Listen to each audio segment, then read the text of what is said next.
नमस्कार, शाम के 5 बज चुके हैं। आप जानते हैं वक्त हो गया बहस का नंबर 1 शो ताल ठोक के आपके साथ मैं हूं अमन चोपड़ा। हिंदुओं के खिलाफ जिहाद कब तक? कहीं लव जिहाद तो कहीं डिजिटल जिहाद। जी हां, हीर खान से लेकर सुष्मिता सिन्हा तक हिंदू आस्था का अपमान। क्या इतना आसान? क्या राम मंदिर निर्माण की चिढ़ की वजह से हिंदुओं और हिंदू आस्था पर लगातार चोट की जा रही है? क्या राम मंदिर निर्माण का बदला हिंदू देवी देवताओं के अपमान से लिया जाएगा क्या? देखिए, पहले राम मंदिर तोड़ने की बाबर वाली धमकियां दी गई। साजिद रशीदी आपको नजर आ रहे हैं, वो बाबर वाली धमकियां देते हैं कि राम मंदिर गिरा देंगे। इसके अलावा डिजिटल जिहाद आपको जो तस्वीर में नजर आ रहा है, जहां देवी देवताओं का अपमान हीर खान की तरफ से किया गया। लव जिहाद आपको नजर आ रहा है, जहां केरल में हिंदू बेटी बेटियों के साथ लव जिहाद। कानपुर में, केरल से लेकर कानपुर तक लव जिहाद की साजिश है। और आपको बता दें, हिंदू देवी देवताओं पर अपमानजनक भाषा और हिंदू परंपराओं का अपमान बार बार किया जा रहा है। केरल से लेकर कानपुर तक हिंदू बेटियों के खिलाफ लव जिहाद की साजिश हो रही है। हिंदू देवी देवताओं के खिलाफ अपमानजनक टिप्पणी करने वाली हीर खान को गिरफ्तार कर लिया गया है। ध्यान रखिए, हीर खान ने जो कुछ कहा, मैं बहुत जिम्मेदारी के साथ कह रहा हूं, उस पर देखिए कोई दंगा नहीं हुआ, कोई सिर काटने की धमकी नहीं दी गई, कहीं थाने में आग नहीं लगाई गई, कोई एम्बुलेंस नहीं फूकी गई, कई थाने नहीं फूके गए, कोई गाड़ियां नहीं जलाई गई, बल्कि कानून के तहत कार्रवाई की गई। लेकिन सवाल है कि हिंदुस्तान में हिंदुओं के खिलाफ ऐसी जिहादी साजिश की छूट कब तक मिली रहेगी? ये जो डिजिटल जिहाद है, जो हीर खान और सुष्मिता सिन्हा वाला हमको देखने को मिला, जो हीर खान की तरफ से, इसलिए हम लोग सवाल भी उठा रहे हैं कि राम मंदिर से चिढ़, इसलिए हिंदू आस्था पर चोट, हिंदुओं पर चोट।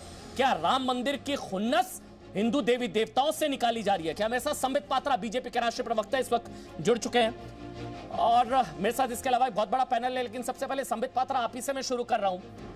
मतलब आप लोग हैं सत्ता में और ये कहा जाता है कि भाई जो है, आप लोगों पर आरोप इस तरह के लगाए जाते हैं कि आप हिंदूवादी हैं।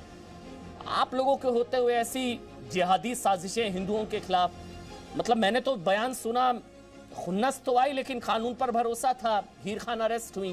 लेकिन सवाल तो ज़हन में ही आता ना कि आज़ादी, हिंदू आस्था, हिंदू देवी देवताओं के अपमान इतना आसान है क्या आपके होते हुए?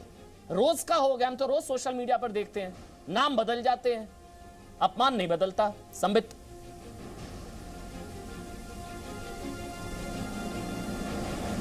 देखिए, पहली बात तो आप याद रखिए, 70 सालों से ये जो जिहाद और नकली सेक्युलरिज्म का धतूरा चाट करके हिंदुस्तान के अधिकांश लोग बेहोश पड़े हुए थे, अब 2014 से इस धतूरे को चाटने की जो बेहोशी थी, उस बेहोशी से बाहर आ रहे हैं।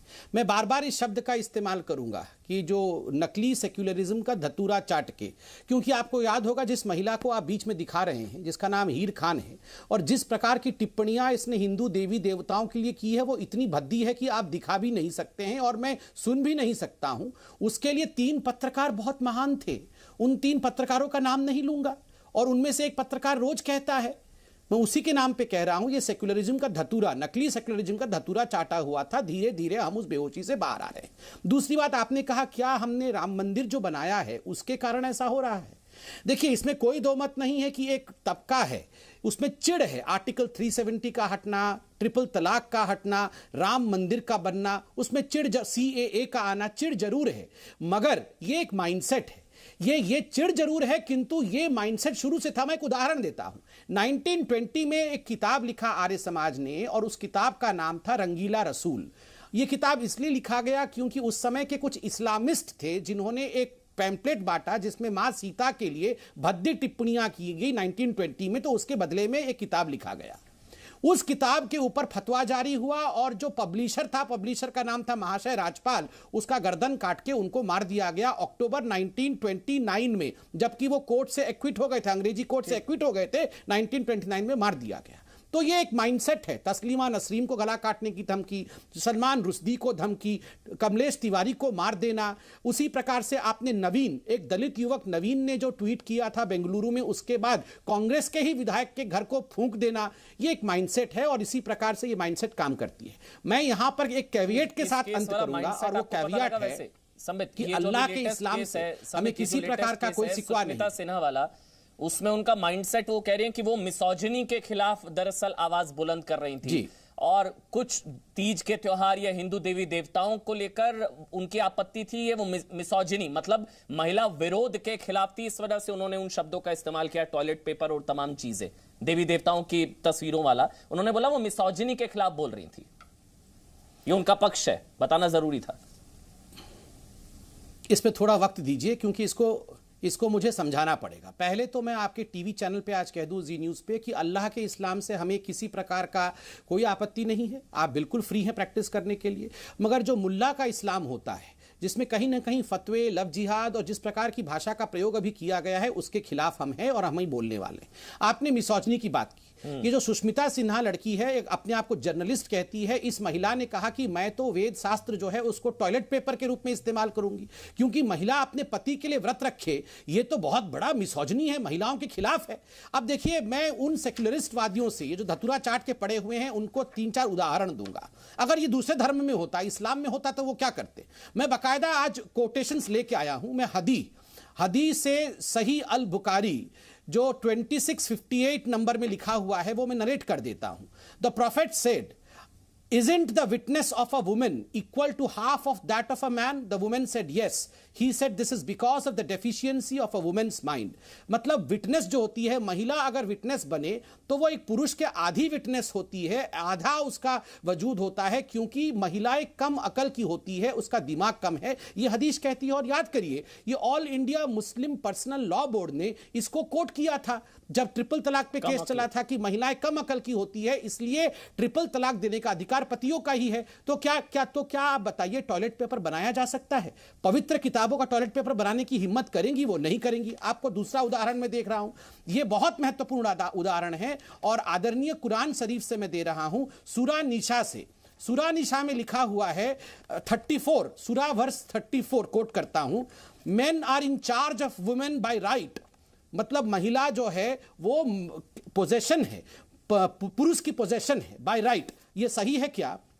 दूसरा उसमें कहा गया है कि 424 में आप देखिए, कहा गया है 424 में, निकालता हूं क्योंकि सारा आज मैं निकाल के लाया हूं मिसोजिनी के ऊपर। 424 और 129, 128, इसमें कहा गया है, so what ever you enjoy of marriage from them give them there due compensation. महिला से जो आप एंजॉय करते हैं आप उसको कंपेंसेशन दे दीजिए। ठीक उसी प्रकार कई सूराओं में, मेरे पास यहां पर एक बहुत महत्वपूर्ण विषय है जो है सूरा बकर। सूरा बकर में लिखा गया है 282/282 में, यस कुरान से मैं कर रहा हूं, कि जहां एक आदमी की विटनेस चाहिए वहां अगर आदमी की जगह औरतें लानी पड़े तो 2 औरतें लानी चाहिए, क्योंकि एक आदमी इज इक्वल टू, मतलब 2 महिलाएं ही एक पुरुष के बराबर हो सकती है। और दूसरे वर्ष में कहा गया है 2/223 में कि जो महिला होती है वो कल्टीवेशन की ग्राउंड होती है, उसमें आपको बीज बोना है, वो केवल कल्टीवेशन के लिए है। तो मैं लेके आया हूं, नहीं मैं कहना चाह रहा हूं कि अगर इन सब बातों पे आप जाइएगा तो क्या आप किसी और धर्म की किताब को टॉयलेट पेपर के रूप में इस्तेमाल करने की हिम्मत करेंगे? मिसोजिनी की बात करके आप जो वेद पुराण और शास्त्रों को टॉयलेट पेपर बनाना चाहते हैं, अगर ये लोग जिनके मन के अंदर टॉयलेट भरा हुआ है और अगर ये गलती से भी किसी और को टॉयलेट पेपर बनाएंगे तो इनका सर कटा हुआ सर टॉयलेट के अंदर मिलेगा। मैं आपको बता रहा हूं, जैसे कमलेश तिवारी का हुआ। अली कादरी साहब, अली कादरी मेरे साथ है, मौलाना अली कादरी। अली कादरी साहब, ऐसे जिहादियों के खिलाफ फतवा क्यों नहीं आता? फिर फतवा अगर आना चाहिए, जब जय श्री राम बोलने के खिलाफ आता है, तमाम चीजों के खिलाफ आता है, जब ऐसा जिहाद, डिजिटल जिहाद या इस तरह का लव जिहाद जैसा कानपुर में, या ये डिजिटल जिहाद देवी देवताओं के खिलाफ, इस डिजिटल जिहाद या अपमान के जिहाद के खिलाफ फतवा क्यों नहीं लाया जाता? लाना चाहिए ना कादरी साहब। देखिए साहब, सबसे पहले तो यह है कि लास्ट डिबेट में आप मुझे ये कह रहे थे कि यहाँ पर हमारा संविधान इजाजत देता है कि जो जिस धर्म पर चलना चाहे चल सकता है और यहाँ पर कोई इंसान पर धर्म की पाबंदी नहीं है, वो जिधर चाहे टर्न हो सकता है। तो वो जब लड़की वहां की रूबी खान जो है जब पूजा की थी तो तब ये कानून आप सुना रहे थे। अब अगर आज एक लड़की अपना धर्म परिवर्तन करके अगर वो किसी लड़के से शादी करती है तो उसको लव जिहाद का नाम नहीं देना चाहिए। क्योंकि हर व्यक्ति को पूरा पूरा अधिकार है कि वो किसी भी धर्म को अपना सकती है और किसी से भी शादी कर सकती है। संबित पात्रा जी अभी अभी मतलब हिंदू बनकर अगर हिंदू बनकर हिंदू बहनों को फंसाया जाए तो उसमें कोई बुराई नहीं है, नाम बदलकर हिंदू बनकर फंसाया जाए तो कोई बुराई नहीं है उसमें। बात की गई तो किन हालात में कंपनसेशन देने की है वो पूरी आयत की तफसील पढ़िए आप, उसके बाद कुरान की आयत को कोट कीजिए। अधर अधर आप बात करने की कोशिश करके मुसलमानों को और इस्लाम को टारगेट करने की कोशिश ना करें। अली कादरी साहब, मेरा सवाल तो सुन लीजिए। सवाल मेरा यह है कि क्या राम मंदिर से दिक्कत है? क्या राम मंदिर के खुन्नस निकाल रहे हैं हिंदू देवी देवताओं पर ये लोग? दिक्कत क्या है? ये साहब किसी भी देवी देवता के बारे में बोलने के लिए ना इस्लाम सिखाता है ना हम बोलने वाले की तायद करते हैं। और वो जो हिंदू लड़की ने जो टिश्यू पेपर की तरह की जो बात की है उसकी कड़ी निंदा की जाती है। हर धर्म का आदर किया जाना चाहिए। और हीर खान, और अगर कोई ऐसा करता है तो उसको पुलिस सजा देना चाहिए। हीर खान, जो हीर खान की तरफ से गाली गलौज और अपमानजनक शब्दों का इस्तेमाल किया गया देवी देवताओं के लिए, ना देखिए, कोई खान भी जो है देवी देवताओं के बारे में बोले तो हम उसकी तायद नहीं करेंगे, क्योंकि हर धर्म का आदर है और कानूनन होना चाहिए, सब संविधान के हिसाब से सजा होनी चाहिए, है ना? हमारे प्रॉफिट मोहम्मद है, किसी के मुतालिक भी गलत भाषा का प्रयोग क्या करना चाहिए? अब क्या करना चाहिए? उसके खिलाफ में केस बुक होना चाहिए। केस बुक होना चाहिए। बेंगलुरु तो नहीं होना चाहिए ना? बेंगलुरु दंगे वंगे तो नहीं होने चाहिए, कमलेश तिवारी तो नहीं होना चाहिए, शार्ली एब्दो तो नहीं होना चाहिए, केस होना चाहिए, है ना? एक बात आपको मैं क्लियर करना चाहूंगा अमन, आप ये बात को समझ लीजिए कि हम प्रॉफिट मोहम्मद के बारे में बहुत सेंसिटिव है और अगर उनकी शान में किसी किस्म की कोई गुस्ताखी होगी तो हम उसको खतई नहीं बख्शेंगे। के बारे में सेंसिटिव नहीं है। अच्छा, यहाँ अच्छा मतलब के बारे में सेंसिटिव है। सारे सेंसिटिविटी एक धर्म में, दूसरे धर्म में कुछ होगा तो वहां केस होगा, आपके बारे में कुछ ऐसा कुछ कहा गया तो फिर आतंकी हमला होगा। ना आतंकी हमला, देखिए यहाँ पर हिंदू कट्टरवादी भी है, मुसलमान कट्टरवादी भी है। अगर आप इस्लामिक टेररिज्म कहेंगे तो फिर वहां पर हिंदू टेररिज्म भी कहा जाना पड़ेगा। नहीं, मैं समझे नहीं, मैं एक मिनट, मेरे को क्लैरिटी नहीं हो पा रही, मतलब मेरे को आपके हिपोक्रेसी नजर आ रही है, डबल स्टैंडर्ड्स। आराम से मेरा सवाल सुनिएगा।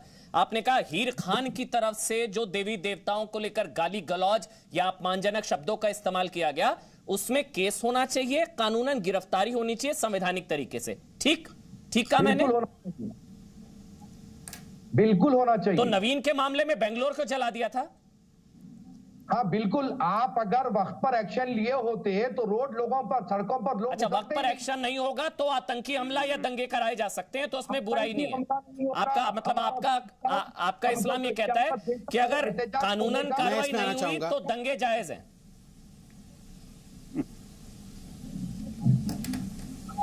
कानूनन कार्रवाई नहीं हुई तो दंगे जायज हैं।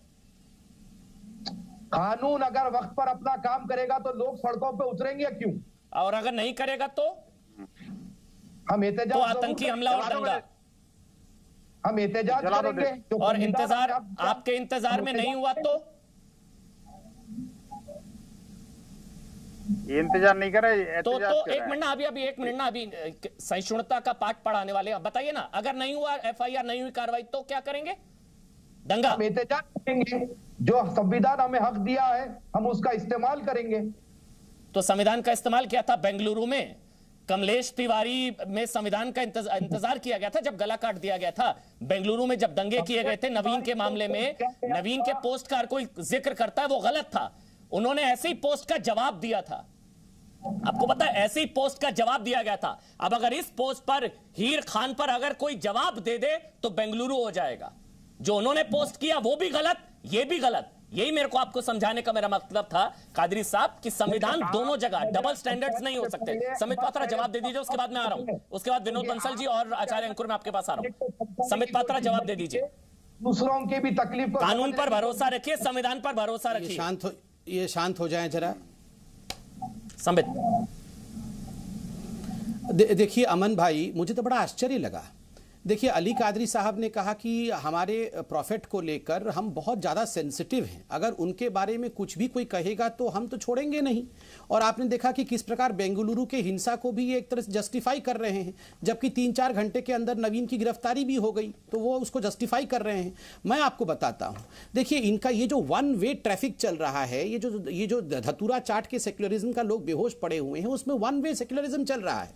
आप याद कीजिए, चंद दिनों पहले अकरम हुसैन नामक आर्टिस्ट ने कृष्ण भगवान को किस प्रकार से बार बालाओं के साथ बार में दिखाया, एमएफ हुसैन ने भगवतियों के किस प्रकार से नग्न चित्रण किया था। आप याद करिए, अमेजॉन नामक इतनी बड़ी कंपनी ने अभी चंद दिनों पहले मां लक्ष्मी, भगवान गणेश, इनके टॉयलेट पेपर और रग्स बनाए। ये तो हम लोगों ने जब उसके खिलाफ कार्यवाही शुरू की तब जाके उसको विड्रॉ किया गया। ये एक ट्रेंड बन गया है। इसमें गलती दो पक्षों की है, एक हमारे पक्ष की है जो हम इतने लिबरल हैं कि हम विषयों को कोर्ट तक भी नहीं लेके जाते हैं। बाकी तो छोड़ दीजिए, मैं तो कभी नहीं कह रहा हूं कि हिंसा करना चाहिए, ना हम कर सकते हैं, हम वैसे लोग भी नहीं हैं, मगर हम कई बार कोर्ट तक भी नहीं जाते हैं और सेक्युलरिज्म का धतूरा चाट करके बेहोश हो जाते हैं। और दूसरे ये, मैं अल्लाह के इस्लाम पे कुछ नहीं कहता हूं, मगर ये जो लोग बैठे हुए हैं यहां पर, जो लोग कहते हैं 15 करोड़ वर्सेस 100 करोड़, जो लोग कहते हैं कि हमारे पूर्वजों ने लाल किला दिया है, हमारे पूर्वजों ने रेड फोर्ट दिया है, हमारे पूर्वजों ने बाबरी मस्जिद बनाया था, तुम लोगों ने क्या बनाया, तुम्हारे पूर्वजों ने क्या दिया, ये माइंडसेट सेपरेट करना बहुत आवश्यक है। माफ करिएगा, आप लोग दोषी हैं मेरी नजर में। मैं रोज देखता हूं ट्विटर पर लोग, आप देखिए ना, हर दिन आकर वाहियात कॉमेडियन, जो स्टैंड अप कॉमेडियन आके हिंदू देवी देवताओं का अपमान से लेकर पता नहीं क्या क्या करते हैं। आए दिन कोई ना कोई नेता गणेश जी की सूंड का मजाक से लेकर, स्टैंड अप कॉमेडियन से लेकर, हीर खान से लेकर, सुष्मिता सिन्हा से लेकर, इनका डर खत्म हो गया। अब यकीन मानिए, इनको ना डर खत्म हो गया है। ये अपने आप को कानून से, संविधान से ऊपर समझते हैं। या तो कानून का डंडा, संविधान का अगर इनको डर होता तो इनकी हिम्मत नहीं होनी चाहिए। यकीन मानिए, हम में से कोई ना कह सकता है दूसरे आराध्य धर्म के आराध्य के लिए ना कहना चाहिए। ये आए दिन आकर गाली देंगे, गाली गलौज करेंगे, बदतमीजी करेंगे, अशोभनीय भाषा का इस्तेमाल करेंगे। आचार्य अंकुर, मैं आपके पास आऊंगा समेत, एक बार मैं बाकी 3 जो पैनलिस्ट हैं उनके एक कमेंट ले लेता हूं, उसके बाद मैं समेत आपके पास आऊंगा। आचार्य अंकुर, ये क्या धैर्य की परीक्षा लेने की कोशिश की जाती है क्या? हमेशा कहा जाता है कि सहिष्णु बनिए, सहनशील बनिए, गंगा जमनी तहजीब का लेक्चर दिया जाता है। अब वो वन साइडेड होगा क्या? अमन भाई धन्यवाद। सबसे पहली बात तो मैं आपको बताऊं कि हम इसको गंगा जमनी ना कह करके गंगा जमजमी तहजीब कहें तो ज़्यादा बेहतर होगा। और वो कादरी साहब ने यहाँ बता भी दिया है कि इन लोगों का कॉन्सेप्ट एकदम क्लियर है। इन्होंने साफ स्पष्ट यहाँ पे बैठ के आपके सामने कह दिया है कि भाई हमारे जो सेंटिमेंट्स हैं इनको लेकर के बहुत ज़्यादा हैं और हम वो करेंगे जो हमारे मन में आएगा। अगर आप समय से पुलिस नहीं भेजेंगे तो हम वो करेंगे जो उन्होंने बेंगलोर में करके दिखाया है।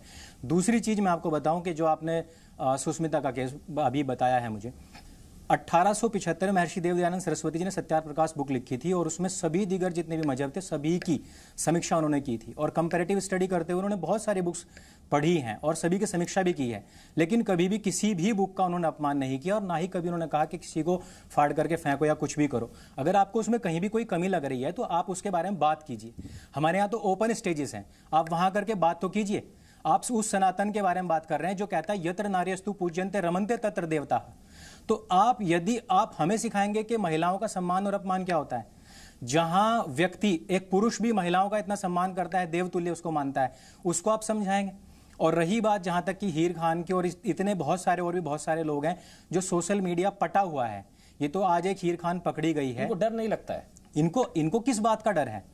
देखिए, आप कानून का डर नहीं, एफआईआर का डर, संविधान का डर। आप खुद बताइए कि कमलेश तिवारी जी की भी हत्या हुई है, निर्मम हत्या हुई है और उसका वो वीडियो बनाना चाहते थे और गर्दन काट के हाथ में लेना चाहते थे। आपको भी पता है कि जिस प्रकार से ISIS का जो पूरा का पूरा मॉड्यूल है, जो सिस्टम है, उसके तहत वो भारतवर्ष में इस काम को करना चाहते थे और लखनऊ में, यूपी की जो राजधानी है, उसमें वो करना चाहते थे। और आप बताइए कि उस केस में क्या हुआ है अभी तक? उसके लिए इनके बड़े बड़े संस्थान आ चुके हैं, वो वहां पे वकील भी प्रोवाइड करेंगे, पैसा प्रोवाइड करेंगे और ये सारे के सारे जितने इनके सिस्टम हैं, जिनको कहा जाता है कि मजहबी तौर पे जो एक मजहब के ढांचे बनाए हुए हैं, ये सारे के सारे सपोर्ट करते हैं इन सबको।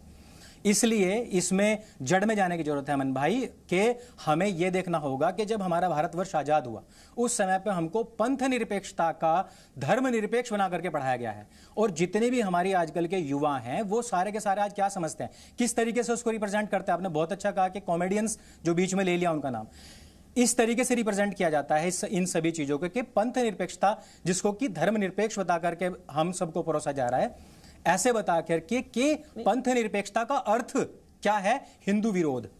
और पंथ निरपेक्षता का अर्थ क्या है?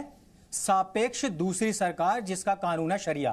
तो ये क्या सेकुलर हो जाता है अनुराग भदौरिया? मतलब ये, उसके बाद मैं विनोद बंसल साहब आपके पास आऊंगा। नहीं है, मैं वही तो समझना चाह रहा हूं, मतलब ये सेकुलर हो जाता है। आप लोगों को भी गुस्सा नवीन पर बहुत आता है। 51 लाख समाजवादी पार्टी के मेरे ख्याल से पूर्व नेता थे जिन्होंने 51 लाख सर कलम करने वाली, जब ये कहा था कि जो सर कलम करके लाएगा 51 लाख रुपए दूंगा। आप लोगों को भी गुस्सा नवीन पर आता है, हीर खान पर नहीं आता क्या? या वो सेकुलर है? हिंदू देवी देवताओं का अपमान, गाली, ये सेकुलरिज्म के अंतर्गत आता है क्या अनुराग भदौरिया?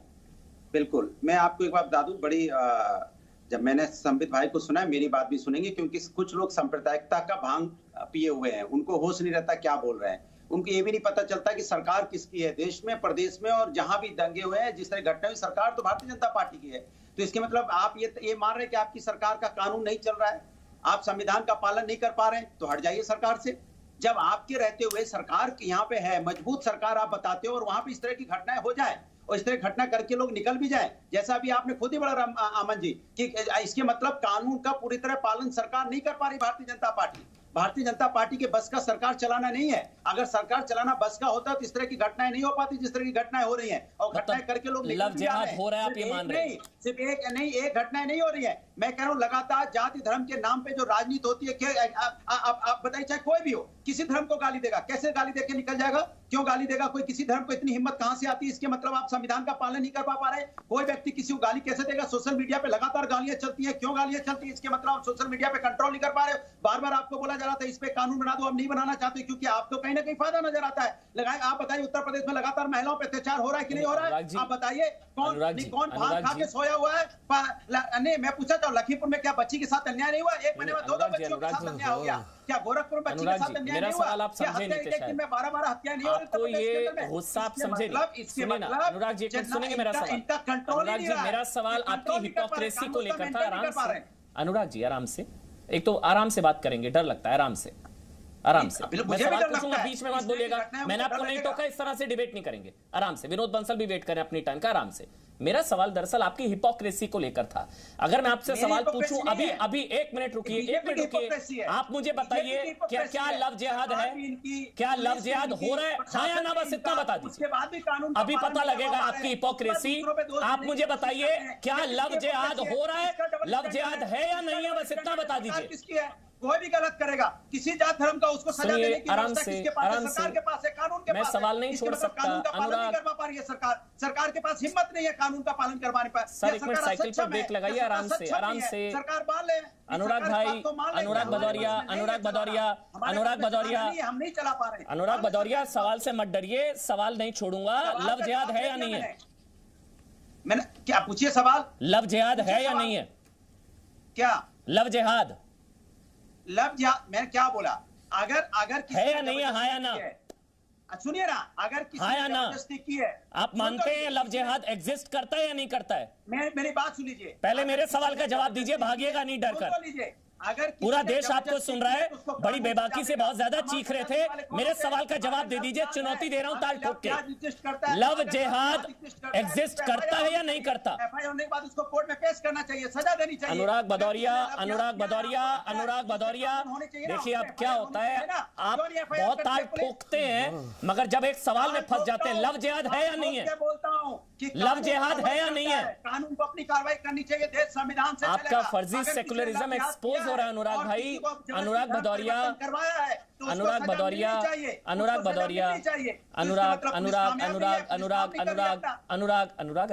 आराम से। लव जिहाद एग्जिस्ट करता है या नहीं करता है?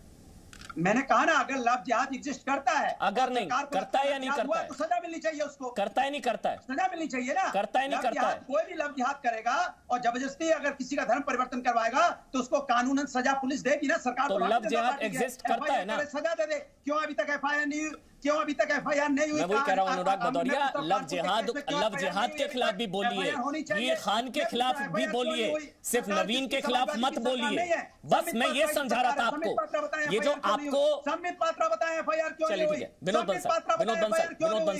बंसल नशे में है क्या? भांग के नशे में क्या एफआईआर क्यों नहीं हुई? नहीं, अभी अगर आपको नशा लगता है कैसी भाषा का इस्तेमाल? यहाँ पे लफ्ज याद हुआ है कानपुर में तो एफआईआर होनी चाहिए, उसको जेल में भेजना चाहिए उस व्यक्ति को। क्यों नहीं आपने जेल में भेजा अभी तक? मैं पूछना चाहता हूँ। विनोद बंसल भांग के नशे में नहीं क्या? रुकते, मैं क्या करूं? मैंने 10 बार रोक दिया उनको, बस अब आराम से। विनोद बंसल साहब बहुत देर से वेट कर रहे हैं। विनोद बंसल साहब, ये क्या धैर्य की परीक्षा ली जाती है? इन लोगों की हिम्मत कैसे होती है? कहीं लव जिहाद तो कहीं डिजिटल जिहाद। अनुराग का सवाल सही है, इन पर रोक तो लगानी होगी। नहीं, देखिए अनुराग का जो सेलेक्टिव सेकुलरिज्म है ना, आप देखना बीच में बोलना शुरू करेंगे और नॉन स्टॉप बोलेंगे। ये इनके डीएनए में है बेसिकली। और समाजवादी पार्टी जो है ना पूरा चाबी भर के भेजती है। वो जब तक पूरा खाली नहीं हो जाता तब तक ये चुप नहीं हो सकते, वो पहले से ऑर्डर है। लेकिन मैं एक बात कहना चाहता हूँ, देखिए ये जो सेलेक्टिव सेकुलरिज्म है ना, ये सेलेक्टिव सेकुलरिज्म कि जब नवीन के एक छोटे से पोस्टर को लेकर के इतना बवाल हो जाता है, जिसमें एक ऐसा चित्र था जिसको किसी ने देखा नहीं, किसी ने जाना नहीं, किसी ने पहचाना नहीं, कभी कोई बना नहीं, उसके बारे में बवाल कर देते हैं और एक दलित घर को जला देते हैं। ये दलितों के मसीहा बने फिरते हैं, लेकिन आज तक दलितों के बारे में कोई चर्चा नहीं की इन्होंने। ये पुलिस स्टेशन फूंक देते हैं, उसके बाद भी इन्होंने कुछ नहीं कहा। कभी कौन जो ये पीएफआई वाले थे, एसडीपीआई वाले थे, कौन थे? आज तक आपने सुना है कभी कोई समाजवादी पार्टी के किसी नेता को बयान आया हो उसको कंडेम करते हुए? सरकार हमारी नहीं है। बताइए, जब हीर खान इतने दिनों से कर रही है ये, और इतना बेहुदा बातें इसने कही है, क्या इनकी जवान में एक शब्द निकला? कोई नहीं निकलेगा। आप देखिए ये जो इस्लामिक जिहादी अभी आप चैनल पर बैठे हुए कह रहा है कि भाई हमारे अगर पैगम्बर मोहम्मद के बारे में कुछ कहोगे तो ये करते हैं, आपकी राजनीति है, ये आपकी सांप्रदायिकता है। अपने आप को दूसरे को गाली दे देंगे, आप टीवी पे बैठ के गाली दे रहे हो, शर्म नहीं आती आपको? ये आपकी संस्कृति है। ये वो लोग हैं जब आपने लफ्ज़ के बारे में आप हिंदुस्तानी नहीं हो, मुझे शर्म आ रही है आपको हिंदुस्तानी बोलने में। अमन जी देखिए, मैं बीच में बात आता हूं। देखिए क्या अनुराग, ये क्या तरीका हो रहा है? अनुराग ये कौन सा जिहाद है? आराम से अभी 20 मिनट का आप सम्मान कर लीजिए। अनुराग ये क्या तरीका है? मैं आपका सम्मान कर रहा हूं हिंदुस्तानी। और आप अनुराग ये डिबेट करने का तरीका है क्या? अब आपको डिबेट करनी भी सिखानी पड़ेगी अनुराग। भी करते हैं। चलिए ठीक है अनुराग मुझे मजबूरी में आपको ऑडियो बंद करना पड़ेगा। कहाँ की भाषा है अनुराग प्लीज, अनुराग आप विनोद बंसल जी कंप्लीट कर लीजिए। अनुराग बीच में मत बोलिएगा, कोई आपके बीच में नहीं बोला, आप डिबेट स्पॉइल कर रहे हैं। ऑडियो बंद, अनुराग ऑडियो बंद, आ रहा हूं मैं आपके पास। अनुराग प्लीज, विनोद बंसल कंप्लीट कर लीजिए 30 सेकंड। विनोद बंसल, उसके बाद संबित। विनोद बंसल, देखिए मैं कहता हूं ये इस समय एक जो वातावरण बन रहा है, जिस तरह से इस्लामिक जिहादी और सेकुलरिस्ट फोर्सेस और अर्बन नक्सल्स हिंदू समाज को एक तरह से उस स्थिति में लाना चाहते हैं एट पार विद द इस्लाम। ये चाहते हैं कि जैसा हम करते हैं वैसे आप भी करो। लेकिन उनमें और हमारे में अंतर ये है कि हम अब भारत को अपनी माता समझते हैं, हम अपनी देवभूमि पितृभूमि समझते हैं, इसलिए हम उसमें आग नहीं लगा सकते। ये ट्रिनिटी की तरह रहते हैं, वो कहीं भी किसी में आग लगा देते हैं। आप मुझे बताइए, बातें तो करते हैं मीम और भीम की और घर जलाते हैं उसका दलित का। आप बताइए, ये बात तो करते हैं संविधान की, संविधान बचाओ, आजादी लाओ, और अब सीए का विरोध करेंगे और जाकर के पुलिस स्टेशन को फूंक देंगे। आप मुझे बताइए, ये बात तो करते हैं कि साहब हमारे ये जो हमारे पैगम्बर मोहम्मद के बारे में हम सहन नहीं कर सकते, लेकिन राम के बारे में, कृष्ण के बारे में, सीता के बारे में कुछ भी बोल देंगे। अरे भाई, आखिरकार आपके अंदर आपके पास 2 हाथ है ना, हमारे पास भी हैं। आप ये समझ लेना, आप अगर 25 करोड़ हो तो हम 100 करोड़ भी हैं। नहीं, लेकिन ये समाज ये नहीं, वो संविधान अपना काम करेगा सर, कानून अपना काम करेगा। अब उनके स्तर पर उतर कर बात करेंगे तो क्या फर्क रह जाएगा? ये हमारे नहीं, लेकिन विनोद बंसल साहब यही तो एग्जाम्पल सेट करना है ना। अगर आपको लग रहा है वो भड़काने की कोशिश कर रहे हैं, अगर आपको लग रहा है वो उकसाने की कोशिश कर रहे हैं, तो उकसावे में आकर अगर आप ये कहेंगे तो उनमें और आप में क्या फर्क रह जाएगा? उनमें और आप में क्या फर्क रह जाएगा? वो अगर थाने फूंक रहे हैं, गाड़ियां जला रहे हैं, एम्बुलेंस जला रहे हैं, दंगे कर रहे हैं, फिर अगर आप भी वो करेंगे तो क्या फर्क रह जाएगा? संबित पात्रा, भारत के लिए मरता है, इसलिए ये इस तरह के काम नहीं करता। संबित, आपको भी लगता है क्या इस तरह के पोस्ट से, क्या इस तरह के विवादित बयानों से, क्या देवी देवताओं पर अश्लील टिप्पणियां करके क्या भड़काने उकसाने की कोशिश है, ताकि कहा जा सके देखो इन्होंने भी वही किया जो हमने किया, हमने बेंगलुरु किया है तो इन्होंने ये किया? क्या भड़काने उकसाने की कोशिश है? ये चाहते ही क्या करें? संबित ना, मैं इसका जवाब देता हूं अगर शांति से सुन लिया जाए। पहली बात तो नहीं, बिल्कुल ये भड़काने उकसाने वाला नहीं, इनका माइंडसेट ही है। ये हमें तो काफिर मानते हैं कि हम आइडोल्टर्स हैं, हम लोग मूर्ति पूजक हैं, मूर्ति उपासक हैं, तो हम काफिर हैं। तो ये लड़ाई तो काफिरों की है, काफिरों के खिलाफ है, इसी को तो जिहाद कहते हैं।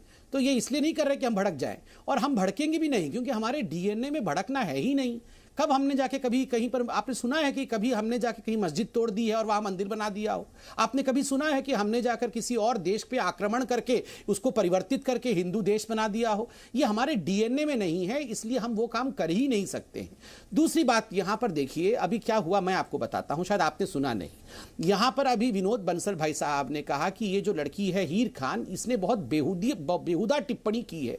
उस पर आप देखिए समाजवादी पार्टी के प्रवक्ता भड़क गए कि आपने हीर खान मेरी बहन है, उसको आपने कैसे बेहुदा टिप्पणी बता दिया, हमारी संस्कृति हमारी सभ्यता अरे बेहुदा टिप्पणी तो की ही है, जो शब्द का प्रयोग किया है वो तो हम कर भी नहीं सकते हैं। और दूसरी बात ये जो हरा कुर्ता पहन के, ये आप इनको शायद नहीं आपको बेहुदा नहीं बोला, वो हीर खान को बेहुदा टिप्पणी को बोला। इनको जरा शांत कर दीजिए, मैं चिल्लाना नहीं चाहता हूं, जरा शांत कर दीजिए इनको शांत करिए, मैं नहीं चाहता हूं चिल्लाना। आप जबरदस्ती हमारे किसी को अमन भाई मैं शांति से बैठा हूँ, ये जरा चुप हो जाए तभी बोलूंगा मैं। कोई भी व्यक्ति संविधान के अगेंस्ट काम करेगा, धर्म के अगेंस्ट काम करेगा, किसी धर्म को गाली देगा। इन्होंने कहा कि हीर खान को आप बेहुदा बोलेंगे तो ये हीर खान, अरे हीर खान के भाई साहब जरा शांत हो जाइए। अरे हीर खान के भाई साहब को चुप कराइए जरा, इनको ये हीर खान के भाई साहब को जरा चुप कराइए, मुझे बोलने दीजिए। नहीं ये हीर खान के भाई साहब को जरा चुप कराइए जरा। ये मौलाना अनुराग को जरा, अरे मान लो मौलाना अनुराग को जरा चुप कराइए, ये मौलाना अनुराग को जरा चुप कराइए पहले। नहीं ये मौलाना अनुराग को जरा, अरे सुन लो मेरी बात जरा अमन भाई, मैं जरा रिक्वेस्ट करता हूँ मौलाना अनुराग को जरा चुप कराइए तब मैं बोलूंगा प्लीज। मौलाना नहीं अमन भाई, मैं चिल्लाना नहीं रहा था। देखिए क्या हो रहा है अमन भाई, आप भी कंट्रोल नहीं कर पा रहे हैं। चलिए मैं चुप ही बैठता हूँ। ऑडियो सबका बंद है। अनुराग अच्छा नहीं लगता, कुछ हो जाएगा इनको, फिर आप बोलेंगे मैंने मौलाना को मार दिया। इसलिए कह रहा हूं ये ताल ठोक के, मैं बार बार कह रहा हूं अपनी बात मौके पर रखिए, जब जिसको पूरा समय दिया जाएगा वो अपनी बात रखेगा। अनुराग आपको 2-3 बार समझा चुका हूं, बीच में मत बोलिए, क्योंकि हम आपको एक बार फिर से पूरी खबर एक बार बता देते हैं, उसके बाद संबित मैं आपके पास आ जाऊंगा। जो हम आपको खबर दिखा रहे हैं, जो केरल में लव जिहाद वाला मामला, जिसमें 5 परिवार एक साथ बोल रहे हैं, उनके परिवार बोल रहे हैं कि हाँ हमारी बच्चियों को लव जिहाद में फंसाया गया, हिंदू बनकर फंसाया गया, थाने तक मामला पहुंच गया। कानपुर वाला जो मामला है, केरल से लेकर कानपुर, लेकिन ये मामला कानपुर का है, इसको लेकर हम बार बार रिपीट करें। देखिए क्रेडिबिलिटी बहुत जरूरी है, कोई भी खबर अगर हम आप तक पहुंचा रहे हैं उसको विश्वसनीयता के तमाम पैमानों पर उसको हम खरा उतार रहे हैं। रिपोर्टर हमारा मौके पर मौजूद है कानपुर में, खबर की पुष्टि है। इसके अलावा एक्सपर्ट्स गवाहों से हमने बात की है और तकनीकी विश्वसनीयता के पैमाने पर भी यह खबर 100% सही है।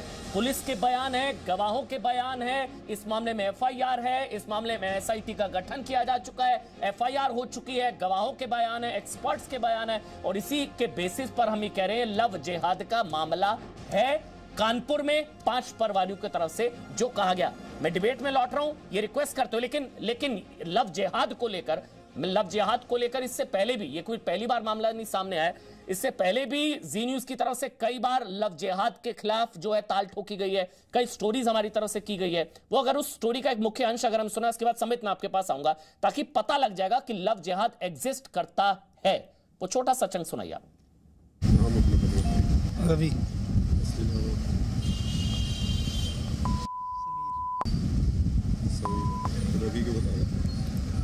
लड़की पटाने में आसानी रहती है, ये तो खुद अपना नाम चेंज कर लेते हैं हम लड़की पटाने के लिए, हिंदू की लड़की पटाने के लिए। मुस्लिम लड़की आसानी से पटती नहीं है ना, क्यों? ये उनके अंदर खूबी है, हिंदू के अंदर लगी अपनी खूबी है। ऐसा क्यों? मुस्लिम लड़की क्यों नहीं आपसे प्यार करती? बस जी क्या होता है, उन्हें हमारी हाथ का पता हो, इस वजह से नहीं करती। क्या नाम है आपका? शिवम। सही नाम? शिवम तोमर। शिवम तोमर। आपका नाम क्या है? अमन चौधरी। अमन चौधरी। अभी तो ये दानिश कह रहे थे, आपका नाम? कौन? इसका नाम दानिश। आपका क्या नाम है? घर का नाम दानिश है। आपने सुना, मतलब शिवम दानिश बन जाता है, नाम बदल लिए जाते हैं, हिंदू नाम रख लिए जाते हैं, ये तो सब कैमरे में कैद हुआ है, ये तमाम चीजें हैं। लव जिहाद एग्जिस्ट करती है, लेकिन मिलता क्या है लव जिहाद से? कादरी साहब, उसके बाद समित में आपके पास आ जाऊंगा। कादरी साहब, ये लव जिहाद क्या मिलता क्या है इस लव जिहाद से? ये कोई ISIS से लिंक्ड है, वो तमाम चीजें नेक्सस है, ये की चार्जशीट कैमरे पर सब कुछ कैद। देखिए अमन, पहली चीज तो जो है इस वीडियो की सही माना में तहकीक होना चाहिए, क्योंकि आज से थोड़े दिन पहले इंडियन फ्लैग की बेहुरमती बदतमीजी करते हुए आप लोगों ने एक चैनल पर बतलाया था कि वो मुसलमान है, लेकिन तहकीक करने पे पता चला कि वो लड़का हिंदू था। तो इसी तरीके से आपके ये स्टिंग जो ऑपरेशंस है, इसकी पहली तरीके से आप पूरी कंप्लीटली इसकी तहकीक होना चाहिए कि इसके पीछे है क्या। और रहा सवाल जिहाद जो कह रहे हैं, इनको मौलाना जी को इन्वेस्टिगेशन टीम का इंचार्ज बना रहे हो, जो भी जी न्यूज पर चलेगा उसको पहले इनसे वेरीफाई कराना पड़ेगा। चुप करा दीजिए, पहले इनको चुप करा दीजिए। चलिए ठीक है, बेकार बीच में मत बकिए, खामोश बैठिए आप, मैं आपके बीच में नहीं बोला। आप अपने आका को बोल दो, अरे वो मौलाना को बोल दो, वो मौलाना भी चिल्ला रहा था, उसको भी बोल दो कि बीच में नहीं बोलते। अरे कमाल की बात है, शर्म करो। लव जिहाद जैसी हीनियस क्राइम आप करते हो और आप ये हिंदुओं को बरगलाने की कोशिश करते हो, कैसी बात कर रहे हो आप? अरे नहीं है, कोई टीवी चैनल, एक रेस्पेक्टेबल नेशनल टीवी चैनल है, उसकी रिपोर्ट पर चेक कर रहे हो, शर्म आनी चाहिए आपको, माफी मांगिए, आपको माफी मांगनी चाहिए थी। यहाँ हमारा समाज गलत कर रहा है, हमारे लोग गलत कर रहे हैं, हमारे लड़के जो है जिहाद कर रहे हैं। अरे आपको एक्नॉलेज करना चाहिए था, आपको माफी मांगनी चाहिए इससे। और आप एक चैनल की रिपोर्ट पर आप क्वेश्चन रेज कर रहे हो, शर्म आनी चाहिए आपको। जिस तालीम में खाता हो उसमें चेक करते हो आप, और 100 करोड़ की बात कर रहे हैं और दूसरा मीडिया को उसको रिपोर्ट कर रहा है, उसको लगा रहे हो, शर्म आनी चाहिए आपको। ये शर्म करो, ये हीर खान को समझाओ जो इस देश को बांटने की कोशिश कर रहे हैं। चलिए कादरी साहब, लेकिन पांच बच्चों के परिवार तो झूठ नहीं बोलेंगे ना। आप कह देंगे जी न्यूज की रिपोर्ट फैब्रिकेटेड है, लेकिन 5 अगर बच्चियां उनके परिवार तो झूठ नहीं बोलेंगे ना। वहां तो एसटीएफ का गठन कर दिया गया, एनआईए की चार्जशीट में तक में जिक्र है, केरल में तमाम चीजें संबित लव जिहाद जैसी चीज एग्जिस्ट करती है संबित, और अगर करती है तो इस मामले में क्या आप लोगों की तरफ से किया गया है? क्या कोई कमेटी बनाई गई? कितने मामले हैं? कुछ अगर आप बता सके, अगर एग्जिस्ट करती है। हाँ ठीक है, अब ध्यान मैं बताता हूँ, थोड़ा ध्यान से सुनिए, बहुत देर से वेट कर रहा हूँ, कोई चिल्लाए ना बीच में। पहले देखिए क्या गलतियां हैं और ये हिंदुस्तान इस राह पे क्यों चल रहा है, बता रहा हूँ मैं आपको। अभी देखिए थोड़ी देर पहले यहाँ पर बैठे हुए हैं समाजवादी पार्टी के प्रवक्ता, कितना चिल्ला रहे थे। आप इनको जब भी डिबेट में देखेंगे आप इनको हरे कुर्ते में देखेंगे। क्यों हरे कुर्ते में देखेंगे? क्या हम और आप बुद्धिमान नहीं है, जान नहीं पाते ये क्यों हरे कुर्ते में आते हैं?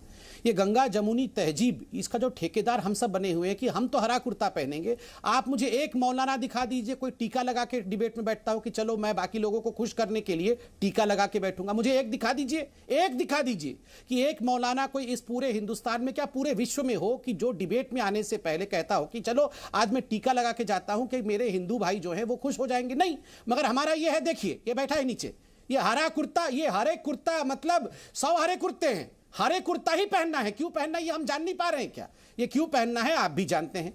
देखिए ये गलती हमारी है। आपने कहा कॉमेडियन जो है वो हिंदू देवी देवता के ऊपर कॉमेडी करते हैं। मैंने देखा सब कॉमेडी करते हैं। हंसता कौन है? कौन हंसता है बैठ के? कोई मदरसे में कॉमेडी नहीं हो रहा होता है, कॉमेडी किसी क्लब में, किसी कॉलेज में, किसी स्कूल में हो रहा होता है, और हम बैठ के अपने देवी देवता पे हंसते हैं। अरे समझो, अगर अपने माता पिता का, अपने घर में अपने ही बच्चों का हम ही इज्जत नहीं करेंगे तो बाहर वाले क्या करेंगे, दूसरे क्या करेंगे? तीसरी बात, आपने कहा कि आपने कुछ लव जिहाद के ऊपर प्रिपेयर किया है। आपके होते हुए ये सब क्यों हो रहा है? देखिए 6 वर्ष हमें आए हुए हुआ है, हमने आर्टिकल 370 हटा दिया, हमने किस प्रकार से ट्रिपल तलाक के ऊपर बैन डाला, हमने किस प्रकार से राम मंदिर का विषय को सुलझा करके भव्य राम मंदिर आज बनने वाला है, हमने CAA कानून हम यहां लेके आए हैं। ये रातों रात अखंड भारत नहीं बन जाता है, थोड़ा धैर्य भी रखना पड़ता है। और हां, ये लड़ाई केवल सरकार की नहीं होती है, सरकार की तो होती ही है कानूनी तरीके से, किंतु जब तक आत्मसम्मान आपके धर्म के लिए अपने हृदय में नहीं होगा, जब तक आप हंसोगे गणेश जी के ऊपर, जब तक JNU जैसे संस्थान में हमारे लोग खड़े होकर सेमिनार करेंगे दुर्गा मां के विषय में किस प्रकार के शब्दों का प्रयोग किया गया मैं यहां बोल नहीं सकता हूं। जब तक DU में यह पढ़ाया गया था कि भगवान राम और सीता को लेकर हनुमान के मन में किस प्रकार की भावनाएं थी, ये 70 साल तक हमारे किताबों में पढ़ाया गया था। अरे धिक्कार हो, पहले खुद जागो। ये जो धतूरा चटाया गया है ना गांधी परिवार द्वारा, एंटोनियो माइनो एंड कंपनी द्वारा, तो ये धतूरा नेहरू के समय से धतूरा चटाया गया है। उस धतूरे के बेहोशी से बाहर राष्ट्र हो गया, मतलब आचार्य अंकुर ये हिंदू राष्ट्र है, मतलब हिंदू राष्ट्र है ये, और यहाँ हिंदू देवी देवताओं के अपमान से लेकर गाली से लेकर सब कुछ होता है, और ये हिंदू राष्ट्र है। ये हिंदू राष्ट्र है। अमन जी, अगर ये हिंदू राष्ट्र होता तो छवि थोड़ी दूसरी होती, ये स्टोरी थोड़ी अलग होती। अभी आजकल जो आप देखते हैं छोटी छोटी बातों के ऊपर शहर जला दिया जाता है, लोगों को घरों में घुस करके मार देता है, और वो भी निर्ममता के साथ मारा जाता है। आपने भी लव जिहाद की जो बात की है, ये मैं चाहता हूं आप दिखाएं भी, और मैं चाहता हूं कि इसका लिंक भी मैं आपको दूं और आप इसको ट्वीट के माध्यम से लोगों को पहुंचाएं। ये हमने 309 पेज की पूरी एक रिपोर्ट तैयार की है, जिसमें हमने, अभी कादरी साहब कह रहे थे कि ये सब झूठ है, इसकी जानकारी होनी चाहिए, इसकी रिसर्च होनी चाहिए। ये सारे वो सारी के सारे रिपोर्ट्स हैं जो हमने न्यूज़पेपर से लिंक से ली हैं। ये सारी वो चीजें हैं जो आपने अभी तक की, मतलब पिछले 10 साल से हम खोज करके लेके आए, जिसमें सैकड़ों ऐसे केसेस हैं जो आपको बताएंगे कि कहां कहां पे कौन कौन सा लव जिहाद हुआ है। अभी मैं एक पाकिस्तान का वीडियो देख रहा था जिसमें बता रहे थे वो लोग कि हमने किस प्रकार से बंटवारे के बाद में देखा है कि भारत के अंदर डेमोग्राफी चेंज हुआ है, वहां पे जो है इनकी जनसंख्या किस तरीके से बढ़ रही है। ये फास्टेस्ट ग्रोइंग बताते हैं। मैं कहता हूं ये फास्टेस्ट ग्रोइंग नहीं बल्कि फास्टेस्ट ब्रीडिंग कल्ट बन चुका है। यहां पे इनकी ब्रीडिंग जो है बहुत तेजी से हो रही है। और आगे क्या कहते हैं वो कहते हैं कि लव जिहाद की जो माध्यम है उससे वहां के मुसलमानों ने बहुत स्पीड से वहां की लड़कियों को कन्वर्ट करके ला रहे हैं। अभी आपने कानपुर का एक वो दिखाया। जब दोनों के बीच में प्यार है तो कन्वर्जन का क्या काम है? आप ये बताइए कि कन्वर्जन का क्या काम है? एक्चुअली इस्लाम की ये विचारधारा है कि कोई भी लड़की या कोई भी लड़का यदि किसी मुस्लिम से शादी करेगा तो जब तक कन्वर्ट नहीं होगा, जब तक वो इस्लाम को कबूल नहीं करेगा, उसकी शादी मान्य ही नहीं होगी। इसलिए ये प्यार नहीं है, ये जिहाद है, और ये भारत को तोड़ने का एक बहुत बड़ा प्लान है जो पिछले 70 साल से कंटिन्यू चल रहा है। मैं सरकार से गुजारिश करता हूं इस पर सख्त से सख्त कानून बने, नहीं तो हम आने वाले समय में बहुत गंदी छवि देखने वाले हैं। ठीक है, जहां प्यार है वहां धर्मांतरण की क्या जगह? ये प्यार नहीं, ये कट्टरता है। लव जिहाद का मामला है, एनआईए की चार्जशीट में है, केरल से लेकर कानपुर तक, और इसलिए हम लोग इस जिहाद के खिलाफ ताल ठोक रहे थे। बहुत बहुत शुक्रिया जितने भी मेहमान मेरे साथ। Presenting V News app available on Google Play and App Store. Download it now.